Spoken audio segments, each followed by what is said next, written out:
우리가 식당에 가면 식사를 하고 돈을 지불합니다. 아니면 먼저 지불해야 합니다. 무엇이든지 대가를 지불해야 됩니다. 그래야 나의 것이 됩니다. 우리가 세상에 나올 때도 우리의 어머님이 어땠습니까? 해산의 고통을 지불하셨고 대가를 치렀습니다. 어떻게 보면 우리가 은혜를 받나 믿음으로 선물로 받지만 이 은혜를 받기 위하여 예수 그리스도께서 그만한 대가를 치렀습니다. 베드로가 마태복음 16장에 주는 그리스도시요 살아계신 하나님의 아들입니다 라고 했어요. 내가 아는 것이 아니다. 하나님이 알게 해줬다. 그런데 이것이 정말로 하나님의 것인지 확인하기 위해서는 그 다음 단계가 필요합니다. 그래서 오늘 대가 지불이라는 말씀으로 우리 나누기를 원합니다. 오늘 창세기 23장을 보면 아브라함이 이제 자기 아내가 127세에 죽게 됐어요. 어디에서? 여기 2절에 보면 가나안 땅 헤브론, 옛날 이름은 기럇 아르바. 아르바라는 얘기는 안악자손, 가장 힘이 센 안악자손이 여기에 살았다는 얘기입니다. 그런데 여기서 뭐 있느냐? 매장할 땅이 없는 거예요. 그래서 매장할 땅을 구해야 되는데 거기 잘 친하게 지내고 아브라함도 뭐 유지고 또 친하게 잘 지냈으니까 땅을 줄 테니까 장사하라 그렇게 얘기했어요. 그런데 여기서 뭡니까? 에브론이란 사람이 공짜로 줄 테니까 하라. 그러니까 그때 안 된다. 보통 그러니까 400세겔, 은 400세겔이나 당신과 나 사이에 어디 그런 사이입니까? 그랬어요. 그래도 아브라함은 당신이 말한 대로 그 주위의 해족속을 정의로 삶아서 내가 그 밭값을 당신에게 주리니 당신이 내게서 받으시고, 자, 이게 뭡니까? 값을 확실하게 모든 사람이 보는 앞에서 하고 소유를 내 것으로 만들었다는 얘기입니다. 확정했다는 얘기입니다. 이게 그냥 뭐 내 건데 그냥 써. 점유권, 사용권이 있어요. 어떤 경우에는 20년 이상 점유를 하면 인정을 하면 무허가 건물이라든가 땅은 내 땅이 아닌데 시 땅인데 시유지인데 거기에 건물을 짓고 하면은 양성화를 시켜서 좀 이렇게 해준 적이 있었어요. 그러나 내 소유로 등기가 되고 확정이 안 됐다면 그것은 내가 집을 짓고 내가 살아도 내 집이 아닌 것입니다. 그래서 어떤 경우 다른 사람 땅 위에 실컷 지었다가 너 나가라 하면은 나갈 수밖에 없는 입장입니다. 자, 이 헤브론에 여기에서 돈을 확실히 주고 했어요. 우리가 무슨 일을 할 때 확실히 하는 게 굉장히 필요합니다. 확실히 하는 게. 자, 창세기 50장 13절 보면 이제 나중에 세월이 지났습니다. 야곱이가 애굽에서 죽게 됐어요. 그때 그 유고를 품고 누가? 자녀들이 어디까지 왔습니까? 막벨라 굴까지 여기 와서 헤브론에 와서 장사하였더라 나옵니다. 왜 야곱이를 여기까지 와서 장사를 하게 만들었습니까? 그 사람들이 거기서 산 지가 오래되었지만 400년이나 되었지만 너희의 고향은 이 땅이 아니고 우리의 땅은 바로 가나안 땅이다. 애굽이 아니다. 우리도 세상에서 나그네로 살아갑니다. 우리의 본향은 천국 하나님이 계신 곳이라는 얘기입니다. 그러면서 여기 좀 지나가서 50장 마지막 절에 창세기 25절에는 요셉이가 이제 죽게 됐어요. 그러니까 요셉이가 나는 아버지의 유언을 들어서 그걸 직접 했지만은 이 사람들이 언제 나갈지 모르니까 이 뭡니까? 후손들한테 맹세를 시켜버렸어요. 나중에 내 유고를 너희들이 분명히 돌아갈 텐데 하나님의 언약 약속 하나님이 분명히 다시 가게 만들 때 그때 내 유고를 가져가라. 그냥 유언한 게 아니라 맹세를 시켰어요. 그래서 이것은 나중에 400년이 지난 다음에 그 사람들이 반드시 지킨 걸 봅니다. 야고비가 창세기 48장에 곧 죽어가면서 하는 말, 둘째를 에브라임을 큰아들로 하고, 애굽의 요셉의 큰아들을 둘째로 하고, 저 아들을 내 아들로 입양시켜서 지파로 만들어버리는 그 유언도, 죽어가면서 꼴딱꼴딱 하면서 유언도 그대로 후손들이 시켰다는 얘기입니다. 자, 그래서 출애굽기 14장 19절에 모세가 이 말씀을 기억하고 요셉의 유고를 가지고 나왔더라. 왜? 요셉이 맹세한 것을 400년 후에 후손들이 이행했다고 나옵니다. 그런데 세월이 더 지났습니다. 이제는 모세도 죽고 여호수아 10장 36절에 헤브론을, 이 땅을 우리 선조 아브라함이 우리 소유로 하고 했던, 지금 가나안 땅은 약속만 했지 정말로 우리에게 소유가 있는 게 아무것도 없습니다. 그 조그마한 땅입니다. 상징적인 땅입니다. 그런데 여기에 칼날로 진멸하고 이것을 차지했다고 나옵니다. 14장 14절에 여호수아 14장 14절에 갈렙이 저 산지를 내게 주소서. 유다 자손인 이 갈렙이 저 산지를 내게 주소서. 그때 아낙 자손을 물리치고 이것을 차지하는 걸 봅니다. 세월이 더 한참 지났습니다. 사무엘하 2장 11절에 이제는 사울과 함께한 모든 자가, 사무엘상 31장 6절에 다 한날 한시에 죽었을 때 이것을 사무엘하 2장에 가면 애도의 시간을 지난 다음에 이 다윗이 하나님께 기도합니다. 하나님, 이제 사울도 죽었는데 나를 괴롭히던 대적도 죽었는데 어떻게 할까요? 물어보는 이 사울에게 하나님께서 얘기합니다. 너는 전체 왕이 되지 말고 어디로 올라가라? 헤브론으로 올라가라. 그 헤브론이 바로 뭐 때문에? 우리 선조 아브라함이 산 땅, 오래전에 그걸 확실히 한 땅, 그 땅을 차지한 게 상징적으로, 11개 지파는 우리가 아직 다윗이 아직 차지하지 못했으나 한 개 지파 유다족 속 그 헤브론 땅만 차지해도 이미 상징적으로 왕이 된 것을 일반 백성들에게 알려주기 위해서 그 산지 헤브론만 차지한, 거기서 7년 6개월이나 있었던 걸 봅니다. 이게 뭡니까?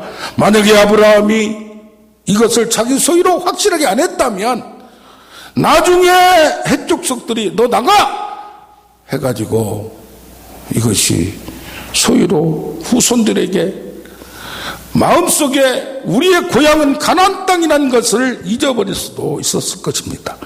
그래서 뭡니까? 땅값을 확실하게 확정해서 자기 소유로 삼는, 이것이 그냥 지나가는 게 아니라 얼마나 큰 신학적 의미와 신앙적 의미가 있는 것을 우리는 알아야 될 줄로 믿습니다. 우리가 예수를 믿는다고, 하나님을 믿는다고 하면서 대가 지불이, 거기에 상응하는 대가 지불이 없다면 진정한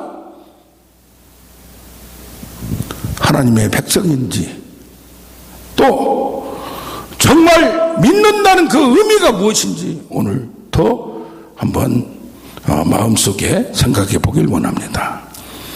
사무엘하 24장 24절을 보면 이렇게 나옵니다. 다윗이 1절부터 쭉 보면 뭘 했어요? 인구조사를 했어요. 내가 얼마나 센가, 이것을 군인들, 백성 수를 믿기 위해서 그때에 하나님이 진노사 갓선지자를 통하여 3가지를 선택하라 했어요. 그때 선택은 그래도 사람한테 얻어맞는 게 아니라 하나님께 얻어맞는 게 낫겠다. 그래서 전염병으로 3일 동안 온 지역에 하나님의 징벌이 내립니다. 그럴 때 3일이 지난 다음에 하나님의 그 진노의 손을 거두시고 징벌하고 있는 천사에게 그만하라 하면서 칼을 이제는 내려놓습니다. 그때에 번제를 갓 선지자가 다윗에게 얘기합니다. 번제와 화목제를 드리라. 왜? 하나님이 진노가 끝났었기 때문에 하나님과 화목제로, 번제로, 화목제로 관계를 회복하라.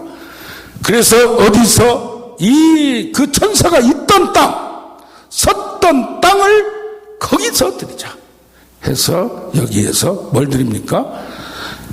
번제와 화목제를 드립니다.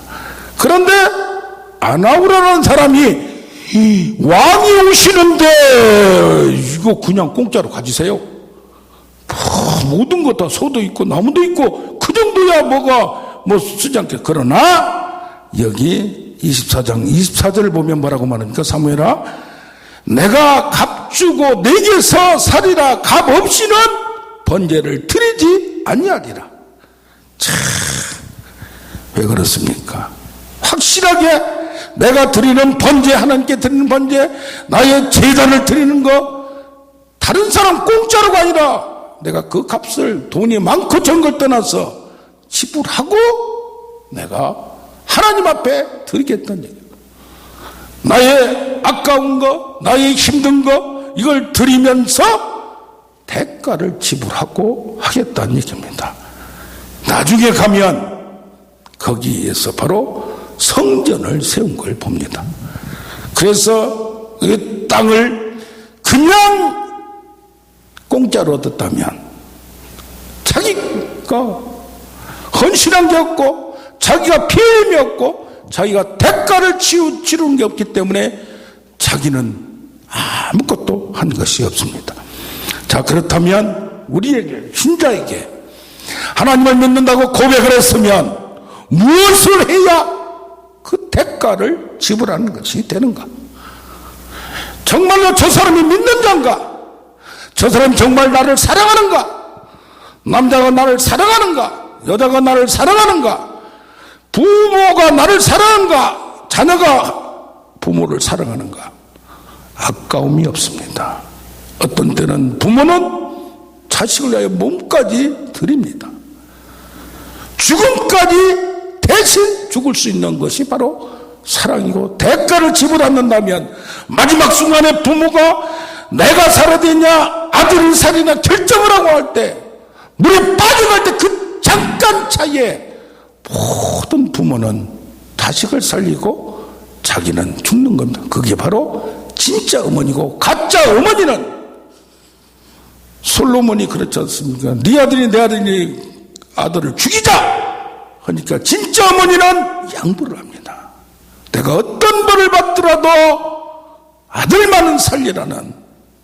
그렇다면 우리가 믿고 있는 우리의 신앙이 정말 하나님을 알았다면, 예수 그리스도의 그 비밀을 알았다면, 성령의 능력을 알았다면 이 세상에서 하나님의 목소리와 세상이 있는데 누구를 듣겠습니까? 그래서 우리는 분명한 하나님의 목소리를 듣기만 한다면, 믿음이 생긴다면 그 길을 갈 때 말로는 다 한다고 놓고 결정적인 순간에 뺑소리를 쳐버린다든가, 결정적인 순간에 도망가 버린다든가, 그럴 때는 그건 진짜가 아닌 것입니다. 그래서 오늘 마태복음 13장 44절을 보면 천국이 마치 밭에 감춘 보화 같다 그랬어요. 아니, 밭을 갈다가 다른 사람 밭을 갈다가 보화를 발견했어요. 그러면 그 보화가 이 땅값에 비하면 엄청난 거예요. 그럼 뭐요? 자기 소유를 다 팔아서 뭘 사요? 밭을 사버리는 거예요. 그 당시에는 무슨 보물이 있으면은 어디다 감출 데도 없으니까 밭에 아무도 모르는데 살짝 파가지고 거기다 넣는 겁니다. 그러면 그 당시에 밭을 소유한 사람은 거기에 있는 것이 소유할 수 있는 권한이 있었어요. 아무리 어제까지 저 사람이 가졌어도. 그런데 문제가 뭐냐? 아니, 부모가 숨겨놨는데 말을 기회도 없이 죽어버렸어요. 그러면 뭐요? 모른다는 얘기예요. 그러니까 밭을 갈다가 부활을 발견한 자, 천국을 발견한 자는 지금 있는 것 다 팔아서 그 밭을 산다는 얘기입니다. 마가복음 10장 21절에 재물 많은 청년이 예수님의 말씀을 듣고 선한 선생님의 내가 무엇을 하여야 구원을 얻겠습니까? 계명을 지키라 다 했습니다. 다 했습니다. 어려서부터 다 했습니다. 그런데 여기 보니까 예수께서 보시고 사랑하사 내게 아직도 한 가지 부족한 게 있다. 대복음에는 뭐라고 하는지 압니까? 19장 21절 온전하고자 하면 너의 소유 팔아 가난한 자들에게 주라. 하늘에서 부하가 많을 것이다. 그리고 나를 따르라. 그러니까 이것을 그냥 예수를 믿는 게 아니라 제자가 되는 건 다르다 라고 얘기할 수 있지만 어떤 경우에는 우리의 믿음이 여기 뭐라고 하냐 합니까? 이 청년은 재물이 많음으로 근심하며 슬픈 기색을 띠고 가니라 그랬어요. 제자가 안 되는 것 있다면 예수를 떠나고 갈 수도 있다는 얘기입니다. 이걸 보고 나서 베드로가 얘기합니다. 내가 모든 걸 우리는 모든 걸 버리고 바로 즉시 따라왔는데 뭡니까? 아무것도 없지 않습니까? 지금 개고생하고 있지 않습니까? 그런 얘기 아닙니까? 예수님 말씀입니다. 나와 복음을 위하여 전토를 버리고 가족을, 부모를, 형제를, 자매를 다 버린 자는, 자기 목숨을 버린 자는 뭐라고 그래요? 내 생에서 영생은 있고 이 생에서 100배의 축복을 받으리라. 그러나 박해와 그 과정이 있다는 얘기입니다. 핍박이 있다는 얘기입니다. 그걸 통과를 해야 된다는 얘기입니다. 할렐루야. 아멘. 그러나 먼저 된 데가 나중되고 나중된 데가 먼저 된다고 했듯이 예수를 빨리 믿었다고 해서 신앙이 성장한 거 아닙니다. 그 단계까지는 우리가 그 이상은 뛰어넘지 못하는 각자에게 아킬레스건이 있다는 얘기예요. 이거에 돈에 쾌락에 명예에 뭐에 걸려서 넘어가지 못한 경우, 아무것도 없어서 재물은 없는데 다른 것에 걸려서 신앙이 깊게 들어가지 못할 수도 있다는 얘기입니다. 그러면 거꾸로 얘기해서 그것만 통과하면 이 세상에서 100배의 축복과 능력이, 축복은 뒤로 쳐더라도 정말 하늘의 비밀을 더 깊이, 하나님을 더 깊이 알 수 있다는 얘기입니다. 예수를 믿어도 지금 나에게 부족한 것 때문에, 세상에 없는 것 때문에 얼마나 쓸쓸하고 마음이 좌절되고, 나는 가진 게 없구나. 하나님을 믿어도 세상 건 따로 또 가져야 되는구나. 나는 부모한테도 없고 세상에서 제대로 뭐도 없고 지금도 없고 내 자식들도 그렇고. 그러나 없는 사람들은 강제적으로 없어졌으니까 거기에서 내가 걸려있는 부분을 풀기만 하면, 막혀있는 부분을 풀기만 하면 하나님을 더 깊이, 능력을 더 깊이 내가 은혜를 입고 나타낼 줄로 믿습니다.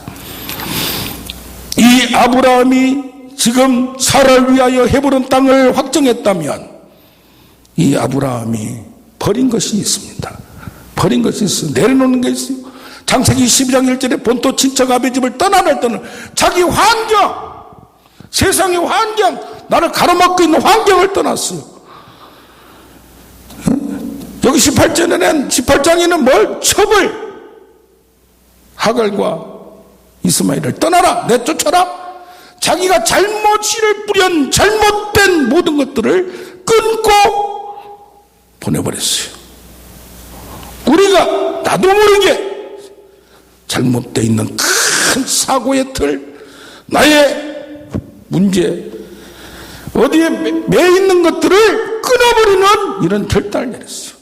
지금 창세기 22장에는 내가 사랑하고 가장 아끼는 뭐까지, 이삭까지 버리는 단계가 달라요. 그 단계마다. 22장 22절에 내 아들, 내 사랑하는 독자 이삭을 내게 번제로 바쳐라. 그걸 통과하니까 22장 16절에 내 아들 독자도 아끼지 아니하였은지 내 자자 후손까지 천하 만민이 너희를 통하여 복을 받는 대문을 차지하리라 얘기합니다. 우리는 우리의 성숙도 온전함은 내려놓음의 연속입니다. 이용규 선교사가 내지 무엇을 내려놓느냐? 자기 고집 있고 자기를 포기한다. 베드로가 예수님이 죽는다고 하니까 뭐 죽습니까? 내가 맞겠습니다 할 때 사탄아 물러가라 하면서 뭐라고 그래요?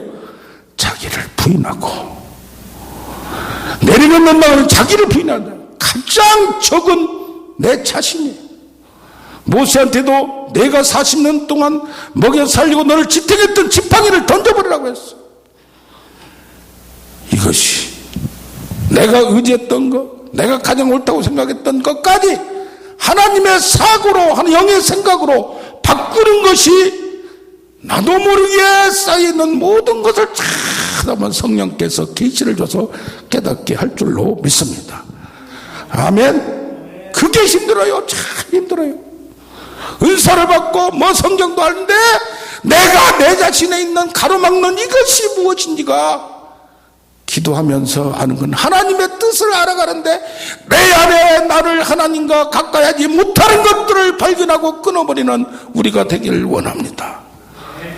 저주하고 불안한 사람은 불안할 필요 없다는 것을, 너무 교만한 사람은 겸손해야 된다는 것을, 이것을 알아 나의 맹점, 안 보이는 사각지대를 발견하고 믿음을 더 갖는 우리가 되기를 원합니다. 아멘.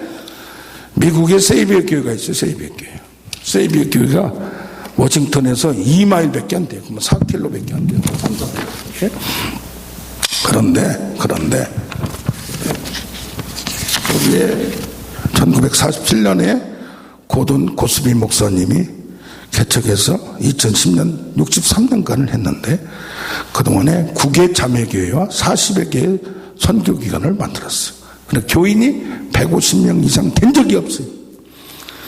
그런데 이 목사님의 설교는 언제나 미국의 야만성, 냉혹한 시장 자본주의 구조에 대한 비판을 서슴지 않았고 미국을 엠파이어, 제국이다, 세상의 악의 도굴이라고 막 내리깔았습니다. 그러면서 여기가 싸워야 할 거, 우리가 하는 하나님 나라를 여기 세워야, 복음의 핵심은 하나님 나라라 이거예요. 하나님 나라. 겉으로 볼 때 복지사역, 치유사역이니까 그것만 사역만 쳐다보는데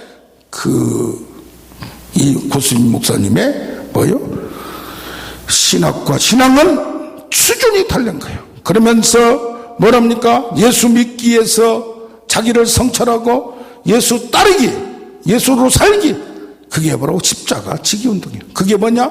소유를 포기하고 헌신하며 예수님같이 살아가려고 발로부터 그냥 싸우는, 거기는 인턴교회입니다. 인턴교회. 그것만 하도 2, 3년간 소정의 과정을 겪어야 돼요. 서약을 해야 돼요. 정식 교인을 하려면 뭐가 돼요? 재산과 재능을 필요하면 다 던질 수 있는 사람만 해요. 거기가 주거사역, 주택사역인데 어떤 사람이 막 몇백 채를 할 정도로 기부를 했는데 다 내놓을 수는 없어가지고 정식 교인이 안 됐다. 서약할 수가 없으니까, 자기가 너무 많으니까. 그러면서 자기의 자신의 소유가 하나님 것임을 고백하고 필요에 따라 하나님 명령하면 다 내놓을 수 있을 정도까지. 그래서 30년 동안 사역은 거기서 하는데, 설교도 듣는데 정식 교인이 아닌 사람들이 많다는 얘기입니다. 그래서 뭡니까? 신앙 고백과 실천의 철저한 교회고, 영성과 사역을 균형을 이루는 거예요. 열심히 일하고 일하는 게 중요한 게 아니고, 또 그렇다고 영면 내적으로만 하고 이걸 사역을 안 하는 게 아니라, 그걸 어떻게 하느냐? 말씀과 기도로 하나님과 친밀하게 하나님을 더 가까이 아는 게 중요하고, 그 다음에 사역하는 거예요. 그게 주거사역, 치유사역, 영성사역, 어린이, 가족, 가정, 그 다음에 취업, 성인교육 하는 거, 이런 걸 그 다음이라 이거예요. 그 다음이라 이거예요. 할렐루야. 이런 걸 볼 때 우리가 있으면 하나님 나를 위해서 쓰세요. 자기 거라고 주장하지 마세요. 그리고 우리 없으면 떳떳하세요. 하나님이 주시면 감사하게 받으세요. 할렐루야. 먹고 사는 문제 때문에 벌벌 떨지 마세요. 그 정도 수준밖에 안 된다면 당신은 그 그 정도 수준밖에 안 되는 축복밖에 못 받는 거예요. 그걸 뛰어넘는 여러분 되기를 원합니다. 하나님 채워주시고 자녀의 문제, 가정의 문제도 하나님이 역사할 걸로 믿고 나가는 우리가 되기를 원합니다. 저 자신도 마찬가지입니다. 나한테 설교하고 있는 거예요 지금. 그런데 자기 부인뿐이 아니라 자기 십자가를 지라고 합니다. 십자가를. 이건 뭡니까? 창세기 18장에 보면 천사가 나타나고 아브라함에게 내가 하려는 걸 숨기겠느냐. 창세기 18장 16절에 소돔과 고모라를 멸망시키기 전에 얘기를 합니다. 내가 멸망시키려고 한다. 그때 아브라함이 의인과 악인을 같이 멸하는 게 없습니까? 정의가, 하나님의 정의가 뭡니까? 누구? 조카 롯을 구해달라고. 어떻게 보면 이 조카 롯을 위하여 저 14장에 가보면 뭐가 있습니까? 끌려요. 소돔과 고모는 거기서 또 5개 왕한테 끌려갔을 때 자기 군대를 가서 롯과 재산을 다 자기가 잘못하면 죽을 수 있어요. 그런데 책임의식, 이제는 내가 은혜를 받고 능력을 갖췄으면 자기 십자가를 지라니 희생하고 헌신하며 봉사하고, 이게 참 안 되지만은, 그래서 우리는 어떻습니까? 고백하고 하나님을 믿었으면, 예수를 믿었으면 대가를 지불하는 우리가 될 때 큰 역사가 나타날 줄로 믿습니다. 한 가지 예언만 간단히 하겠습니다. 미국의 텍사스 주에 있는 워터마크 교회가 있어요. 굉장히 미국 내에서 최고로 빨리 성장하는 교회고, 4곳의 커뮤니티 교회를 지교회를 만들었어요. 그런데 거기 담임 목사인 와그너 목사님이 무슨 스캔들도 아니에요. 재정 문제도 아니에요. 자기가 교만죄를 고백했어요. 그리고 1년 동안을 사역을 안 했어요. 그런데 최근에 뭐라고 하냐, 오늘 그리스도와 나와 가족 내일의 교회를 위하여 내가 사임한다. 왜 사임하냐? 자신이 1년 동안 교만죄를 지었는데 이걸 성도한테 고백을 했어요. 근데 또 하나 뭐냐, 1개월 전에 그게 장로님이 먼저 사임했어요. 나는 담임 목사를 신뢰할 수 없다. 야, 이런 얘기를 했어요. 그리고 담임 목사는 그걸 받아들였어요. 교회 측에서는 그만둔 장로님이나 담임 목사님이나 그러시면 안 된다. 계속 우리를 받아라. 얼마나 멋있습니까? 계속 봉사하고 계속 고치하고 그러기를 원한다. 우리 한국교회도 우리도 이렇게 되기를 원합니다.